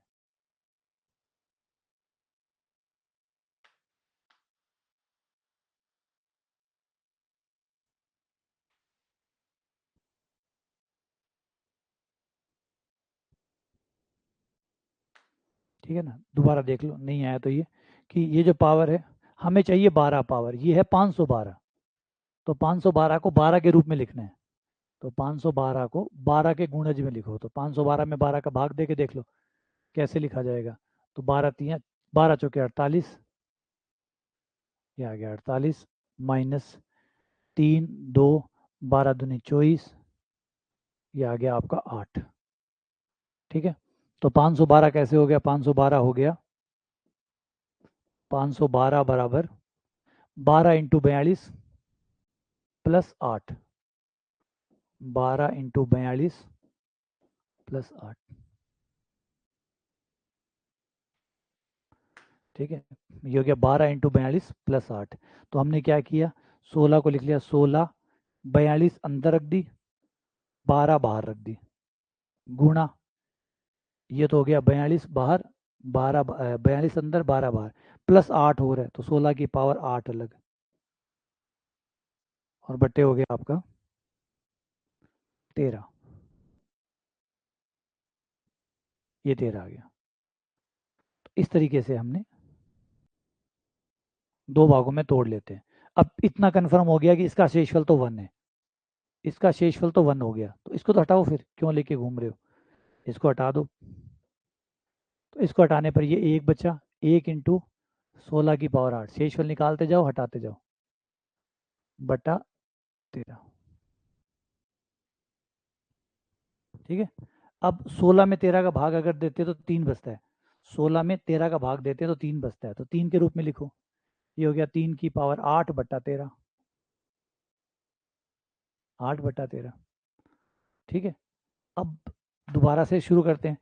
3 को देखो 13 से काटना है, तो 3 में भी कुछ पावर लगाएं, 3 एकम 3, 3 की पावर 2 करने पर 9, 3 की पावर 3 करने पर 27, और 27 होते ही 13 का भाग देते ही शेषफल बच जाएगा 1, और 3 की पावर 3 पे 27 आएगा। तो इसको ऐसे कर लिया, 3 की पावर 3 इंटू 3 की पावर 3 इंटू 3 की पावर 2 बट्टा 13, 3 की पावर 8 है ना, 8 को 3 की पावर 3, 3 की पावर 3, 3 की पावर 2 बट्टा 13। अब 3 की पावर 3, 3 की पावर 3 तिया 9, 9 तिया 27 हो गया, 27 में अगर 13 का भाग दें तो शेषफल 1 आएगा, 27 में 13 का भाग दें तो 1 आएगा, 9 में 13 का भाग दें तो 9 आएगा, तो 1 इंटू 9, ये आ गया 9, तो आंसर आया 9, शेषफल है 9, तो ये आंसर हो गया 9।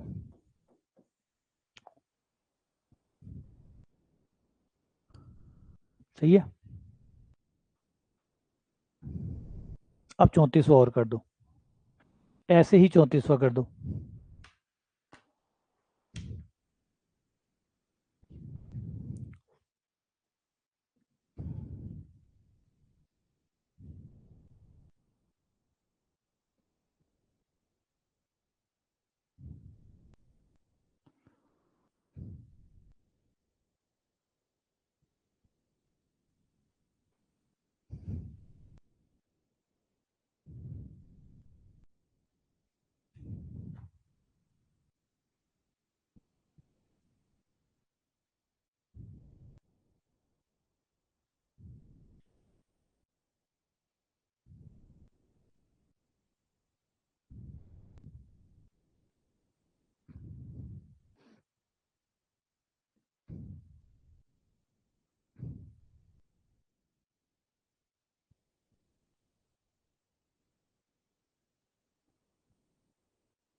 ठीक है, बाकी लोगों को करने दो।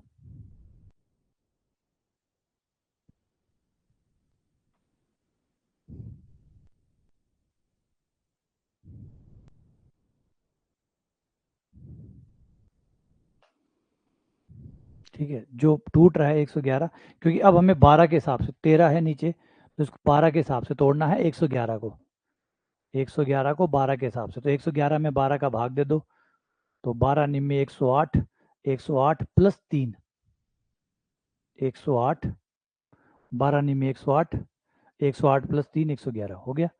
तो यहाँ पे ये हो जाएगा 9 की पावर 9 को अंदर दे दो और 12 बाहर रख लो, इंटू 9 की पावर 3 अलग, ये तो बन गया हमारा फर्मेट थ्योरम। इतना तो, इसका तो हो गया 1, इसका निकालना है 9 नीम 81 और 729 हो गया। 729 में अगर 13 का भाग दें तो 13 दूनी 26, 13 39, 13 चौके 52, 13 पंजे 65, 7 9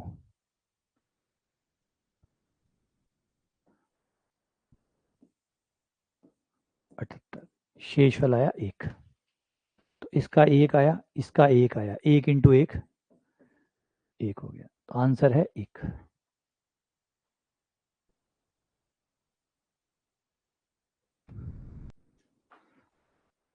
हाँ, रक्षाबंधन वाले दिन की तो होगी। सुरेश कह रहा है छुट्टी होगी क्या?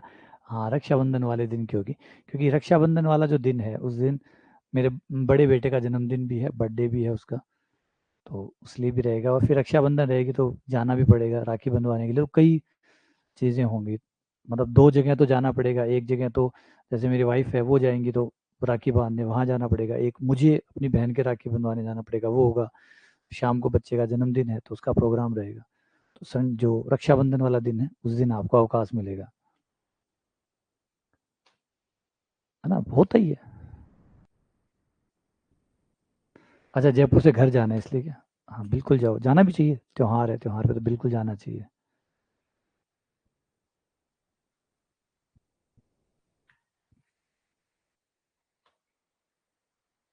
अच्छा, ट्रैवलिंग में नेटवर्क इशू रहेगा, वो भी है।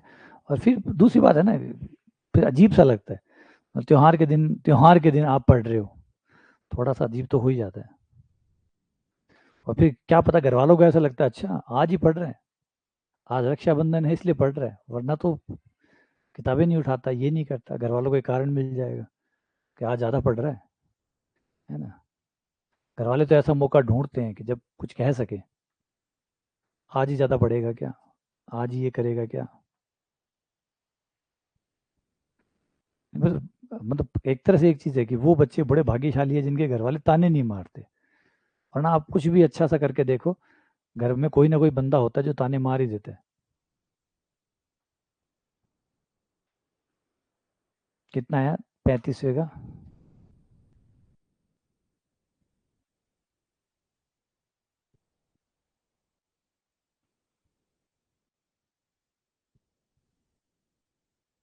जैसे लड़कों के जीवन में है तो लड़कों को पहले तो बहनें ताने मार देती है, जब वो कुंवारे होते हैं, और बहन भी कुंवारी होती है तो बहन ताने मार देती है, अच्छा कह रहा था ना मॉर्निंग वॉक पे जाएगा, कह रहा था ना कल इतना पढ़ेगा। तो पहले बहन ताने मार देती है, फिर शादी हो जाती है तो वो काम पत्नी के चला जाता है कि अब तुम ताने मारना, मैं जा रही हूँ, अब तुम्हारा काम है। फिर वो बची हुई जिंदगी वो ये काम करती है। तो कितना आया? 35वें में 12 आया। ठीक है, ठीक है।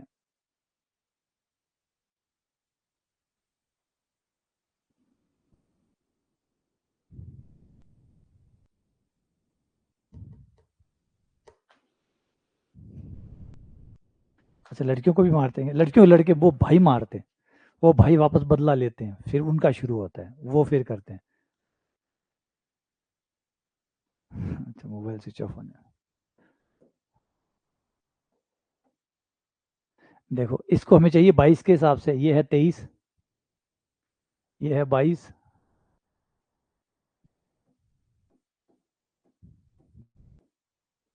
22 × 10 और प्लस कितनी एक्स्ट्रा है, 220 तो ये होगी, प्लस 2 ये 222 होगी, बट्टा 23।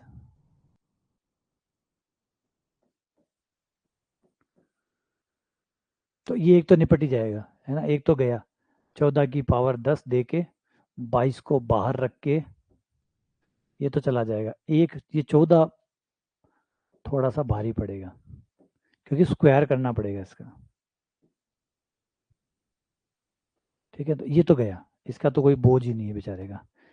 अब ये देखो फर्मेट की थ्योरम कितनी जबरदस्त थ्योरम है ना, इतना सा पूरा हिस्सा एक बार में, इतना कितना बड़ा नंबर है ये, कितना बड़ा नंबर है, अगर थ्योरम ना हो तो जान निकाल दे ये सवाल, है ना, कितना बड़ा नंबर है ये।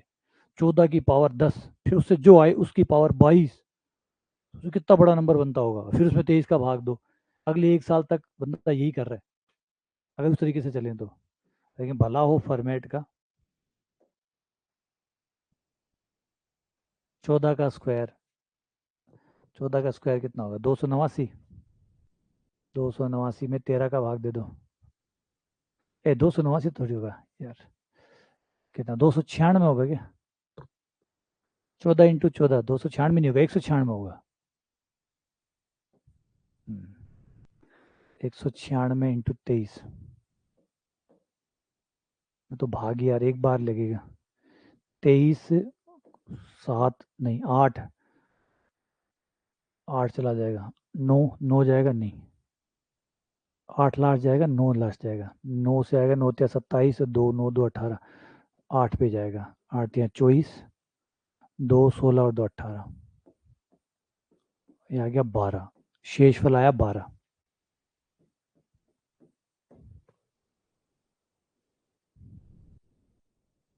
देखना इसका 12 ही आएगा क्या? 12 आएगा, ठीक है। अब 36वें का, 36 वाले का,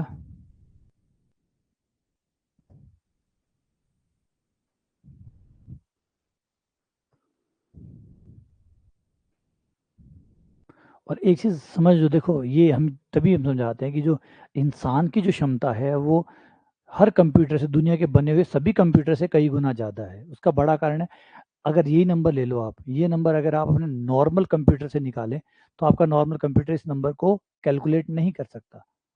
आपका नॉर्मल कंप्यूटर जो है वो इस नंबर को कैलकुलेट नहीं कर सकता, क्योंकि वो थ्योरम नहीं जानता, वो सीधा का सीधा कैलकुलेशन जाता है। वो 14 को 222 बार गुणा करेगा, जिसमें उसे पता नहीं कितने साल लग जाएंगे, फिर वो उसमें 23 का भाग देगा, उसमें कितने साल लग जाएंगे। तो इसलिए जो कैलकुलेटर है, और ये नंबर हमारे लिए ये सिर्फ 1 सेकंड का सवाल है, हमारे लिए सिर्फ 1 सेकंड का सवाल है, लेकिन कंप्यूटर के लिए सदियों सदियों का सवाल है, क्योंकि उसमें कंप्यूटेशनल पावर है, उसमें सिर्फ और सिर्फ कंप्यूटेशनल पावर है। और हमारे पास कंप्यूटेशनल नहीं, हमारे पास सिंथेटिक पावर है, एनालिसिस पावर है, हमारे पास जो है वो दूर तक देखने की जो क्षमता है वो है। ये चीज़ें हमें स्पेशल बनाती है ना। अगर हम ये देखो, अगर ये कैलकुलेशन वाला काम करें तो हमारे और एक 40 रुपए वाले कैलकुलेटर में कोई अंतर नहीं रहेगा, है ना। तभी मुझे कई बार स्कूल में बहुत बुरी लगती है, जो स्कूल कहते 2 का पहाड़ा याद करो, 4 का पहाड़ा याद करो, 40 तक के पहाड़े याद करो।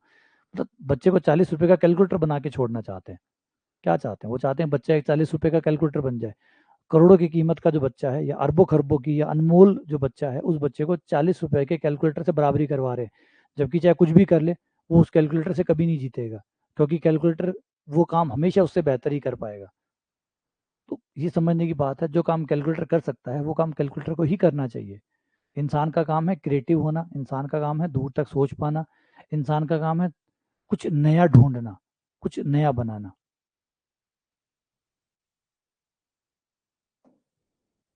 अच्छा, इसका कितना आया? 36 का कितना निकाला आपने? 36 में हो गया आपका 66 into 11 plus 3, 66 into 11 plus 3,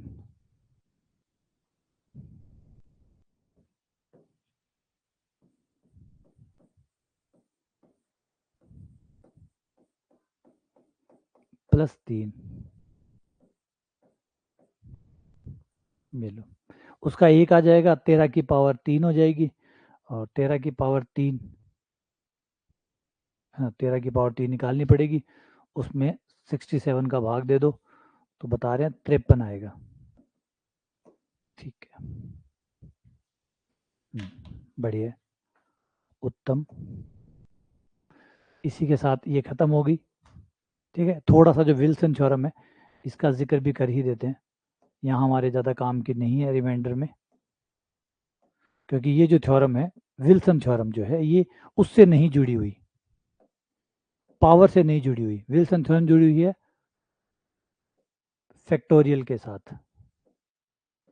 Wilson theorem,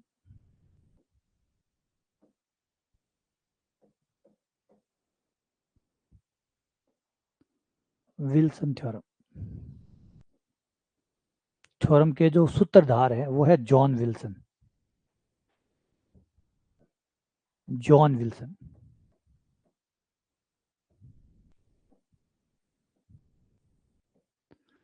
ये भी फॉर्मेट की तरह बाय प्रोफेशन जज थे।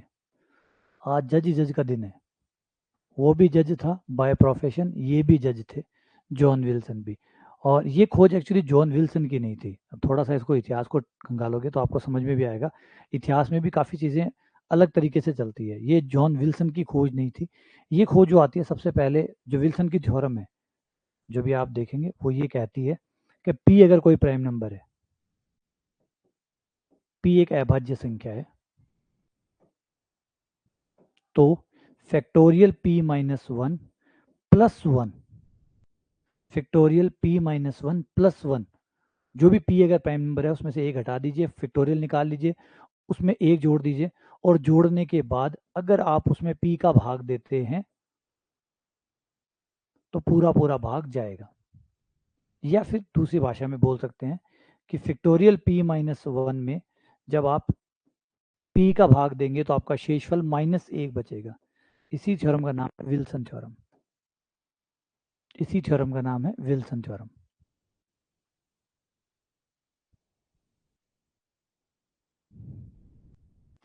हाँ, क्वेश्चन भी जज करने वाले। तो ये थ्योरम जो है विल्सन थ्योरम के नाम से आई। और इस थ्योरम का भी कुछ कहानी अटपटी सी है, क्योंकि एक्चुअली ये जो थ्योरम के है ना, मैंने कहा जैसे हमारे पाइथागोरस प्रमेय बोधायन प्रमेय में कन्फ्यूजन है आज भी, क्योंकि पाइथागोरस ने जब दी थी तो बोधायन ने उससे पहले ही दे दी थी। बोधायन ने उससे पहले ही दे दी थी, उस समय पब्लिश करने का कोई सिस्टम नहीं था। तो आज वो पाइथागोरस प्रमेय के नाम से चल पड़ी, है ना। तर्क तो हमारे पास भी जाता है और लोग भी मानते हैं, दुनिया मानते हैं कि हाँ भाई बोधायन ने ये दी थी, लेकिन वो पाइथागोरस के नाम से, क्योंकि ये नहीं था कि पाइथागोरस ने कोई बोधायन से कॉपी की है। पाइथागोरस ने भी अपनी अलग बनाई थी, बोधायन ने भी अपनी अलग बनाई थी, दोनों के बोलने का तरीका भी अलग अलग था। लेकिन शुरुआत में अगर उसको देखें सबसे पहले तो बोधायन ने ये देखी थी। तो वैसे कुछ ऐसा था कि विल्सन थ्योरम जो थी, और अब अधिकतर थ्योरम के नाम जो है वो अंग्रेजों के नाम पे चल रहे हैं, जबकि अंग्रेजों के थे ही नहीं। बहुत सारी थ्योरम ऐसी थी जो बाहर से आई हुई थी। जैसे ये जो थ्योरम थी, ये इसके सूत्रधार थे हुसैन, इराक से थे, हुसैन अल हैदम, जिन्हें फादर ऑफ ऑप्टिक्स कहा जाता है। फादर ऑफ ऑप्टिक्स कहा जाता है हुसैन अल हैदम, जो एट प्रेजेंट इराक है, ये वहाँ के रहने वाले थे। तो और ये लोग बोलो वो 1000 एडी के आसपास की बात है। तो उनके जो लेख थे, उनके जो कागज जिस पे वो लिखा करते थे, जहाँ लिखते थे, वहाँ से इसके प्रमाण मिले हैं कि हुसैन अल अदा को ये पता था, इस थ्योरम के बारे में जानकारी थी, इस परिमाण के बारे में, रिजल्ट के बारे में। प्रूफ तो मत पूछना, प्रूफ मत मांगना, क्योंकि प्रूफ उस समय होते ही नहीं थे, है ना। उस समय से वो तो रिजल्ट मिल गया लिख लिया। रामानुजन भी ऐसे ही करते थे, रिजल्ट मिल जाते थे अपनी कॉपी में लिख लेते थे, प्रूफ पे बात नहीं करते थे। अगर आप फिल्म देखो a man who knew infinity, उसमें वो साफ बोलते हैं, काय का प्रूफ, कौन सा प्रूफ, मैं कह रहा हूँ ना ये सही है। वो ये कहते थे, जो मैं कह रहा हूँ ना ये सही है, इस तरीके से वो दावे करते थे। मतलब प्रूफ के बारे में बात नहीं करते थे कि मैं कह रहा हूँ ना वो सही है, मैं कह रहा हूँ। अब मैं कहने को कोई नहीं मानता, मैथ्स का आधार ही नहीं है मैं कहना, मैथ्स का आधार है प्रूफ। तो हुसैन अल अदा ने ये सबसे पहले इराक के अंदर, उसमें ये प्रूफ में मिलता है, जो लेख है उसमें ये जिक्र आया हुआ कि ये थ्योरम हुसैन अल अदा को पहले से पता थी। और उसके बाद में दूसरा प्रमाण जो मिलता है वो लेबनीज का मिलता है, कि लेबनीज को भी पता थी ये। लेबनीज कौन से, वो न्यूटन वाले, लेबनीज परमे वाले, लेबनीज को भी ये बात पता थी कि ये रिजल्ट होता है, लेकिन उन्होंने भी ऐसे ही जाने दिया, ठीक है रिजल्ट पता है। हाँ, उनके नोट में ये मिला कि लेबनीज को भी ये पता थी। फिर ये रिजल्ट पहुंचा विल्सन के पास, जो जज थे। विल्सन को पता चला कि ये रिजल्ट है, तो विल्सन ने अपने जो गुरु थे उनको एक लेटर लिखा, जो शायद वार्नर वार्नर के नाम से है, उन्हें ये लेटर लिखा और इस थ्योरम के बारे में बताया। बस वो लेटर था वो बच गया, वो लेटर बच गया और विल्सन का नाम चढ़ गया। बाकी सबके टाइम पे तो जैसे मैंने कहा कि वो गायब हो गया। विल्सन के टाइम पे विल्सन ने लेटर लिखा, विल्सन ने प्रूफ नहीं किया, प्रूफ नहीं किया, लेटर लिखा वार्नर को कि भाई मुझे ये रिजल्ट मिला है, आप चेक करके बताइए सही है या गलत है। तो वार्नर भेजा, उन्होंने भी ट्राई किया, उनसे भी प्रूफ नहीं हुआ, लेकिन उन्होंने वो पब्लिश कर दिया कि भाई ये एक रिजल्ट है, ये प्रभावी, ये काम करेगा। प्रूफ किसी ने नहीं किया दोनों में से। प्रूफ की बारी जब आती है वो सीधी लांगराज के ऊपर आती है। लांगराज ने इसका प्रूफ किया और इसके प्रूफ को पब्लिश करवाया 1700 लगभग 70 के आसपास में लांगराज ने इसको प्रूफ कराया। तो अगर आप प्रूफ के आधार पे नाम दें तो उसका नाम लांगराज परमे पे होना चाहिए। मैंने आपको शुरू में भी बता चुका हूँ कि ज़्यादातर थ्योरम जो है वो एंड होती है या तो लांगराज के ऊपर, या आइलर के ऊपर, या गॉस के ऊपर, क्योंकि यही वो तीन आदमी थे जो जीनियस थे, इनके पास ही अंत था हर थ्योरम का। तो इनके पास जाती है 1770 में, वो उसका प्रूफ जो है वो पब्लिश कराते हैं। लेकिन हमारे यहाँ पे इस बात को ज़्यादा इंपॉर्टेंस दी जाती है कि आइडिया किसको आया था, आइडिया किसको आया था, क्योंकि आइडिया आना बड़ी बात है। आइडिया आना, आइडिया ज़्यादा बड़ा चीज़ है इम्प्लीमेंटेशन के बजाय। जिसको विचार आता है ना, विचार को प्रमुखता दी जाती है, विचार किसको आया था, तो विल्सन को विचार आया था ये, है ना, प्रूफ नहीं आया था, विल्सन को विचार आया था कि ये तथ्य काम करेगा, तो उन्होंने अपने गुरुदेव को लिखा, उन्होंने पब्लिश कराया, लांगराज ने इसका प्रूफ किया। तो ये थ्योरम उसके नाम पे मानेगी जिसको विचार आया था। जैसे थ्योरी ऑफ रिलेटिविटी को ले लो, जनरल थ्योरी ऑफ रिलेटिविटी का जो प्रूफ है वो अल्बर्ट आइंस्टीन ने नहीं दिया था। उस थ्योरम का जो मैथमेटिकल फ्रेमवर्क है वो उन्होंने नहीं बनाया था, वो हमारे हल्बर्ट ने बनाया था। हल्बर्ट स्पेस का नाम सुना हो आपने, हल्बर्ट ने बनाया था। हल्बर्ट के नाम पे नहीं आती general theory of relativity, Albert Einstein के नाम पे आती है। जबकि प्रूफ जो उसका मैथमेटिकल फ्रेमवर्क जो था वो हल्बर्ट ने किया था, लेकिन आइडिया हल्बर्ट का नहीं था ना, आइडिया तो अल्बर्ट आइंस्टीन का ही था। तो जो आइडिया होता है वो इंपॉर्टेंट होता है। तो हमने जितने भी थ्योरम के अधिकतर नाम रखे हैं, बहुत सारे थ्योरम के प्रूफ उन्होंने नहीं किए। जैसे फर्मेट के लिटिल थ्योरम है, क्या फर्मेट ने प्रूफ किया? नहीं, लेकिन आइडिया फर्मेट का था। ये थ्योरम विल्सन का आइडिया था, तो इस आधार पे इनके नाम चल पड़े। अब दावे ठोकते रहो, वो कहेगा नहीं विल्सन का नहीं है, वो कहेगा ना, इराक वाले कहेंगे हमारा है, वो ब्रिटिशर कहेंगे नहीं नहीं हमारा कैसे है, लेबनीज कहेगा हमारा है, तो वो दावे चलते रहेंगे। तो ये क्योंकि पुराने टाइम में कौन पब्लिश कराता था, कोई पब्लिश तो कराता नहीं था, और पब्लिश के चांसेस भी कम थे। और अधिकतर जो मैथ्स का बंदा है वो कहाँ पब्लिश करा, वैसे हम बहुत बाय नेचर बहुत आलसी होते हैं, किताबों में लिख के ऐसे ही छोड़ देंगे। आप भी हैं, हम भी हैं, हम सभी होते हैं, बाय नेचर हम बहुत आलसी होते हैं, तो कौन जाके पब्लिश कराएगा, लिख दिया छोड़ दिया, है ना। तो ये इस थ्योरम का है। अब इसमें कैसे काम करती है वो देख सकते हो,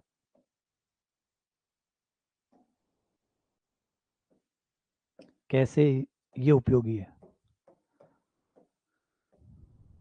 और पब्लिश कराने में समय भी बहुत लगता है, ये भी एक सच है। इसमें भी कोई, हाँ, बाय नेचर हम लेजी होते हैं और बहुत टाइम लगता है पब्लिश कराने में। और फिर वो क्या, एक परफॉर्म में लिख के भेजो, एक तरीके से लिख के भेजो, इस ऑर्डर में होनी चाहिए, आपकी थ्योरम कहाँ से आई है, कैसे आई है, वो सब बातें फिर लिख के कागज पे उतार के फिर आपको पब्लिश करने के लिए एकदम पूरा तरीके से भेजना पड़ता है। फिर उसको, हाँ, तरीका सही है, होना भी चाहिए, क्योंकि फिर तभी तो आपको नाम मिलेगा ना कि भाई ये नाम आपके नाम पे चढ़ेगा। लेकिन कौन इतनी माथापच्ची करे, है ना, वही बात है। अब जिसको नाम चाहिए, फेम चाहिए, उसको चाहिए। अब किसी को नहीं नाम चाहिए, वो,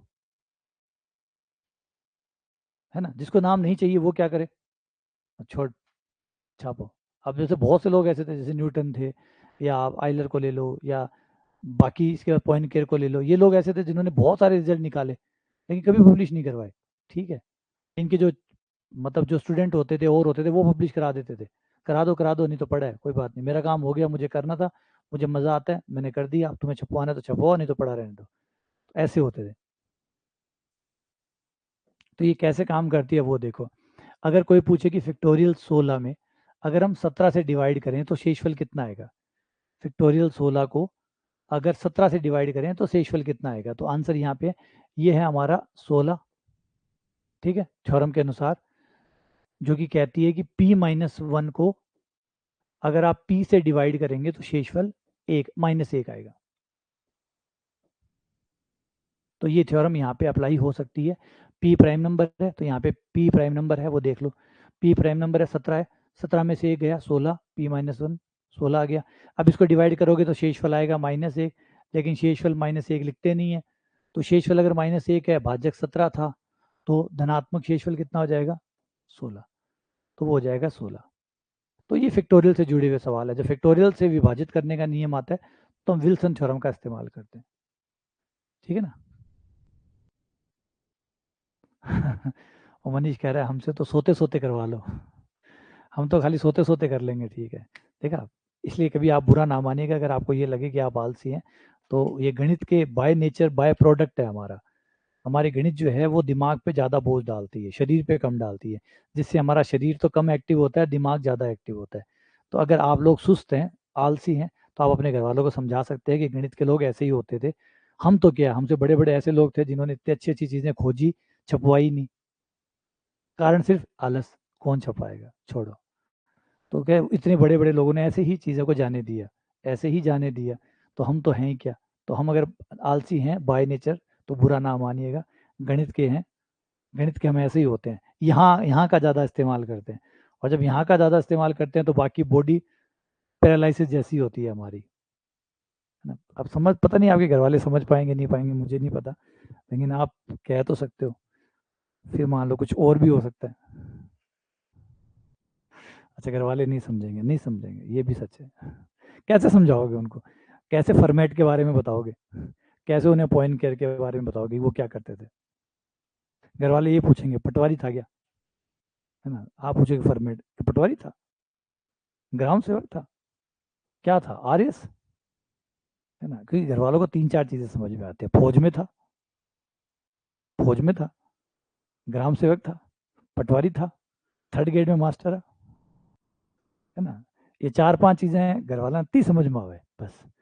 पांच चीज़ों के ऊपर थे, छठी चीज़ें बता दो। वो एक बार एक बच्चा है, वो नौकरी लगता है, आईएएस बन जाता है। आईएएस बन जाता है तो वो जा रहा होता है, मतलब उसका जुलूस निकालते होते कि आईएएस बन गया। इतने गांव के जो बूढ़े होते हैं वो बात कर रहे हैं कि छोरो थोड़ा सा और पढ़ ले तो पटवारी बन जा तू। तो वही बात है, उन्हें पता ही इतना ही है। और कई लोग बात करेंगे, क्या को आरएस लाग गयो, इनाम से फौज में लाग तो सूखा रुपया आता, खाणो घालता, कपड़ा देता, जूता चप्पल देता, और सागे पीछा देता कि आरएस में पढ़े कि आईएएस में पढ़े। तो ये हमारी लोगों की समझ है, जिससे हम अगर बहस करें तो क्या जीतेंगे उनसे।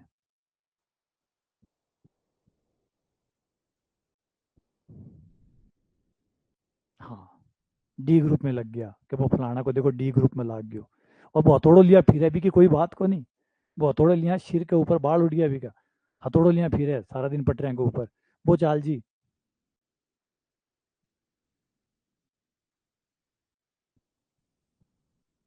हाँ मारवाड़ी के, अच्छा मारवाड़ी समझ में तो आती है ना सबको? मारवाड़ी समझ में तो आती है ना आप लोगों को? मारवाड़ी समझ में आती है ना? थोड़ी मारवाड़ी मेरी बीकानेर की साइड की है तो थोड़ी अलग होगी। आती है, ठीक है ना। तो बस वही बात है, आई बात क्या।